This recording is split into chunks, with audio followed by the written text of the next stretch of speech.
தான் சட்டமன்ற உறுப்பினராக வெற்றி பெறவில்லை என்றாலும் கூட அமைச்சரவையிலே சேர முடியும். தேர்தலுக்கு முன்பே ஆதவ் அர்ஜுனாவோடு சதி செய்தோம். இதுவெல்லாம் அப்பட்டமான அவதூறு.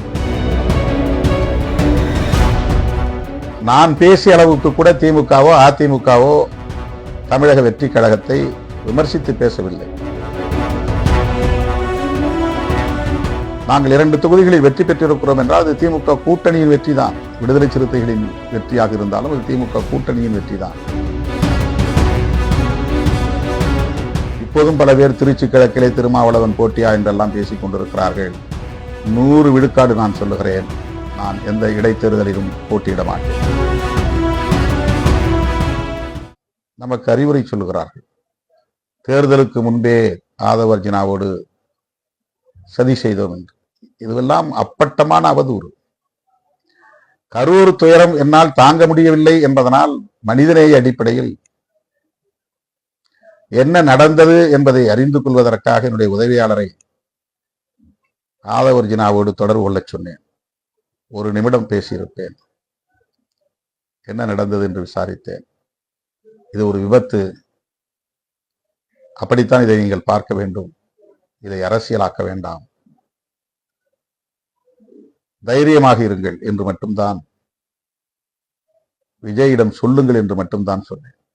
அதற்கு முன்போ அதற்கு பின்போ அவரோடு மட்டுமல்ல, அந்த இயக்கத்தில் யாரோடும் நமக்கு எந்த தொடர்பும் இல்லை. நான் பேசிய அளவுக்கு கூட திமுகவோ அதிமுகவோ தமிழக வெற்றி கழகத்தை விமர்சித்து பேசவில்லை. நான் பேசிய அளவுக்கு கூட தமிழக வெற்றி கழகத்தின் தலைவர் விஜய் அவர்களை சிறுபான்மையினரின் வாக்குகளை இவர் குறிவைக்கிறார், அதை பிளவுபடுத்த பார்க்கிறார், அதனால் மதசார்பற்ற முற்போக்கு கூட்டணியின் வெற்றிக்கு அவர் இடையூறாக இருக்கிறார் என்று விமர்சித்தவன் நான். இதனை சுட்டிக்காட்டி பாராட்டுவதற்கோ வாழ்த்துவதற்கோ இங்கு யாருக்கும் மனம் இல்லை. எனக்கு பதவி ஆசைதான் முக்கியம் என்று இருந்திருந்தால் நான் திமுக கூட்டணியில் தான் தேர்தலை சந்தித்தேன். நாங்கள் 2 தொகுதிகளில் வெற்றி பெற்றிருக்கிறோம் என்றால் அது திமுக கூட்டணியின் வெற்றி தான். விடுதலை சிறுத்தைகளின் வெற்றியாக இருந்தாலும் அது திமுக கூட்டணியின் வெற்றி தான். அந்த அடிப்படையில் பார்த்தால் நான் திமுக கூட்டணியிலேயே நீடிப்பேன் என்று என்னால் முடிவெடுத்திருக்க முடியும். ஆதரவு தர வேண்டிய அவசியம் இல்லை என்ற முடிவை கூட என்னால் எடுத்திருக்க முடியும். ஆனால் அறம் சார்ந்து சிந்தித்த காரணத்தினால் இங்கே மீண்டும் ஒரு தேர்தல் வந்துவிடக் கூடாது, ஆளுநர் மூலமாக இங்கே குடியரசுத் தலைவர் ஆட்சி வந்துவிடக் கூடாது, 2 இடங்கள் பற்றாக்குறையினால் திரு விஜய் அவர்கள் ஆட்சி அமைக்க முடியாத நிலை ஏற்பட்டுவிடக் கூடாது என்கிற ஒரே காரணத்திற்காக ஆட்சி அமைப்பதற்கு மட்டும் ஆதரவு தருகிறோம் என்று ஆதரவு தந்தோம். அதுவும் கூட்டணியின் தலைவருக்கு இந்த தகவலை தெரிவித்து அவருடைய இசைவை பெற்றுத்தான் இந்த ஆதரவை நாம் நல்கினோம். ஆதரவை நல்கிய பிறகும் 10 நாட்களுக்கு ஒரு விவாதம் தொடர்ந்து நடந்தது. ஏன் விடுதலை சிறுத்தைகள் கட்சி கம்யூனிஸ்டுகளைப் போல வெளியே இருந்து ஆதரவு தர வேண்டும்?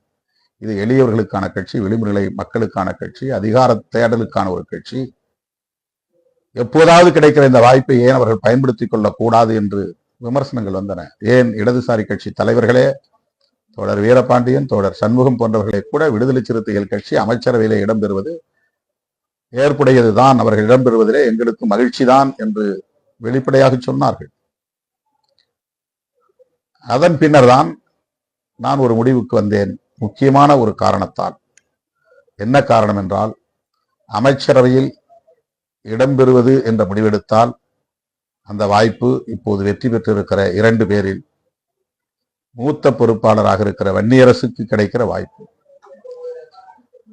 அமைச்சரவையில் இடம்பெறவில்லை என்ற நிலைப்பாட்டை நாம் எடுத்தால் அவருக்கு கிடைக்கிற வாய்ப்பை நாம் பறிக்கிறோம் என்கிற ஒரு குற்ற உணர்வு எனக்கு மேலெழுந்தது. அந்த வாய்ப்பை நாம் பறித்து விடக்கூடாது.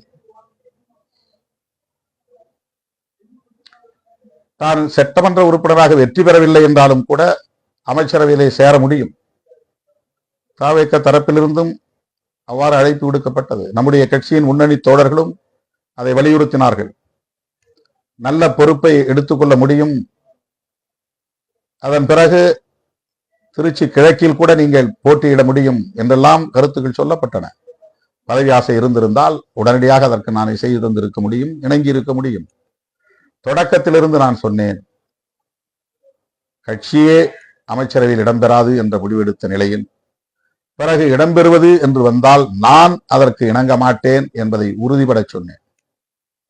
இப்போதும் பல பேர் திருச்சி கிழக்கிலே திருமாவளவன் போட்டியா என்றெல்லாம் பேசிக் கொண்டிருக்கிறார்கள். 100 விழுக்காடு நான் சொல்லுகிறேன், நான் எந்த இடைத்தேர்தலிலும் போட்டியிட மாட்டேன். பிளே ஸ்டோர் மற்றும் ஆப் ஸ்டோரில் இருந்து பாலிமர் செயலியை QR கோடு மூலம் பதிவிறக்கம் செய்யுங்கள். செய்திகளை உடனுக்குடன் பெறுங்கள்.